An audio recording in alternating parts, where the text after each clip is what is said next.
بسم اللہ الرحمن الرحیم۔ آج ہم انشاءاللہ بات کریں گے کہ کب کب تیمم کرنا جائز ہے اور کب کب جائز نہیں ہے۔ سب سے پہلے کہتے ہیں کہ جس کا وضو نہ ہو یا جس کو نہانے کی ضرورت ہو اور وہ پانی پر قدرت بھی نہیں رکھتا تو ایسی صورت میں وہ تیمم کرے گا، یعنی کہ پانی پہ قدرت نہ ہونے کی چند صورتیں ہیں، وہ کوئی بھی ہو سکتی ہیں۔ نمبر ایک، سب سے پہلے کہتے ہیں کہ ایسی بیماری ہو کہ وہ وضو یا غسل کرنے سے وہ بیماری بڑھ جاتی ہو اور اس کو اندیشہ بھی ہے، صحیح اندیشہ ہے کہ یار اگر میں جب میں وضو کرتا ہوں یا غسل کرتا ہوں تو میری بیماری بڑھ جاتی ہے، تو ایسی صورت میں وہ تیمم ہی کرے گا۔ یعنی کہ بعض حضرات ہوتے ہیں کہ یار مجھے ٹھنڈ لگ گئی ہے تو میں تیمم کر لوں، تو ایسا نہیں ہے۔ جب تک آپ کو یہ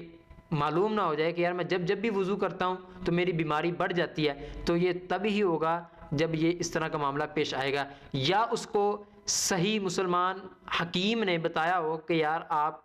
یہ جو وضو کریں گے یا غسل کریں گے پانی اس پہ جائے گا تو آپ کا جو زخم ہے وہ خراب ہو سکتا ہے۔ اگر تو وہ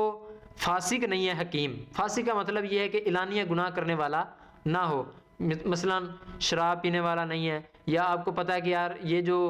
گناہ ہے نا یہ اس میں پایا جاتا ہے تو وہ فاسق مانا جاتا ہے، اور جس میں اعلانیہ گناہ جو نہ کرتا ہو اور اس میں کوئی ایسی نشانی بھی نہ پائی ہے تو وہ فاسق نہیں ہے۔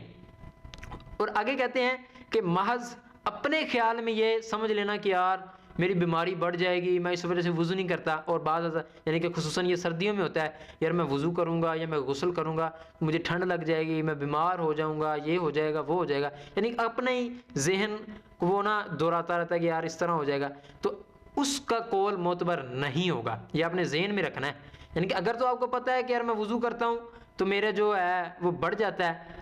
تو اس صورت میں آپ یہی کریں گے۔ لیکن آگے کہتے ہیں کہ کافر یا فاسق جو حکیم ہے اس کا قول معتبر نہیں ہوگا۔ تو اللہ تعالی ہمیں عمل کی توفیق عطا فرمائے، آمین، بجاہ النبی الامین، وصلی اللہ تعالی علی خیر خلقہ محمد و صحابہ اجمعین۔